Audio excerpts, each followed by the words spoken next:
Hi, I'm Paul Marcel, and I wanted to do a quick review today of the Festool LS-130 linear action finish sander.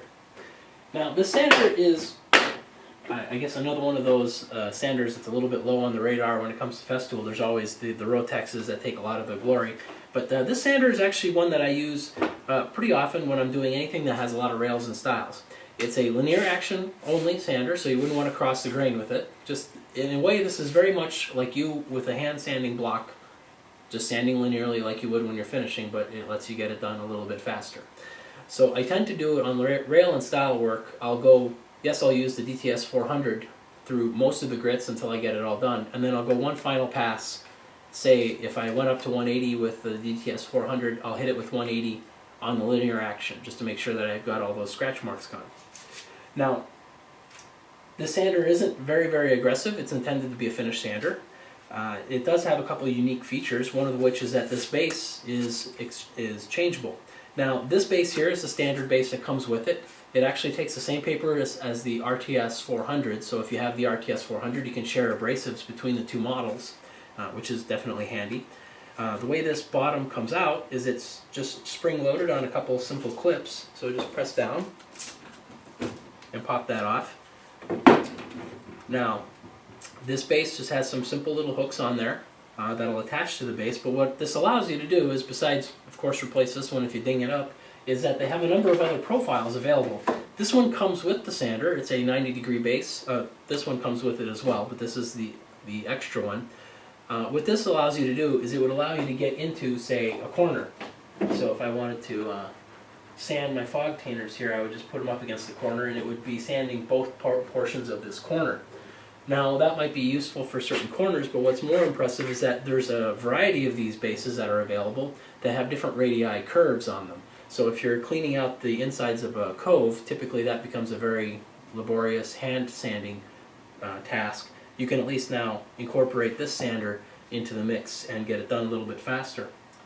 Now, there is a more unusual base, and that would be this one here. I put blue tape on it because it's actually relatively sharp. It's a scraper that you can use. So, and of course, blue tape is supposed to come off very easily, but when you're on camera, it never will. So we'll just leave the little bit that's on. So it's just a very simple scraper. I mean, you can easily sharpen it. It comes fairly sharp, which is why I put the tape on it in the first place. But then you can pop that onto the base of the sander. I'm going to go ahead and do that, actually. And with the linear action, it's just going to be poking away. So you can use this to help lift anything that's stuck to your floor. It's not going to be as aggressive as some of the other tools, like the multi-master tools and that sort of thing, but it definitely does a pretty good job. Now, if you were using a heat gun to try removing, say, a finish like a varnish, this would be actually very good. With the wider spade and not quite as aggressive as, say, a multi-master, you'd be able to lift that varnish pretty easily. So that's one of the more unique bases for it.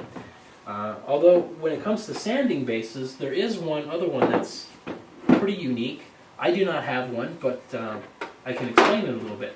Now, we've all had situations where we've had to make our own custom blocks for, like this is for some base molding that I had actually in my house, so I made this custom profile for myself for doing hand sanding. Now, that gets really old, I assure you, to go and sand all those by hand. So what Festool has is they have a base. It would look like this one here, but it has a large white block down here.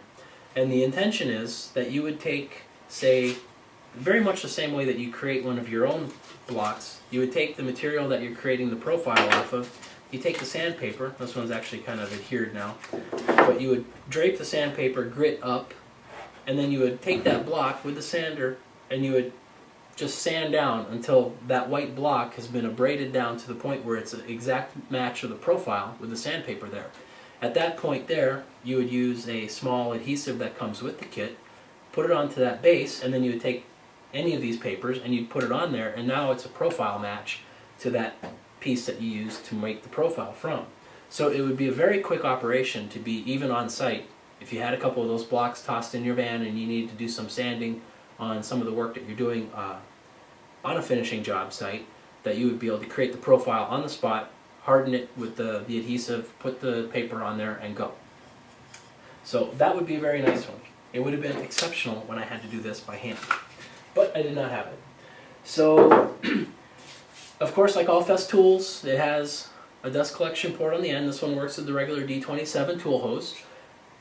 Much like the RT or DTS 400, you're going to want the dust collection down low for this sander. You don't want the vacuum on full blast. You want it more towards the turtle side than the hair side, simply because it's just not moving. You don't need a lot of dust flow or airflow to get rid of the dust. And if you have too much airflow, you're going to get some jitters, and you're actually at the point where you're trying to put on the smoothest finish possible. So it's a nice little sander, very, very light, easy to use, and it's got a little bit of a lock here, so if you're doing long sessions, well, it's nice that you don't have to even squeeze the button, just push it around. And it'll help you get that fine finish done on rails and styles in the linear mode.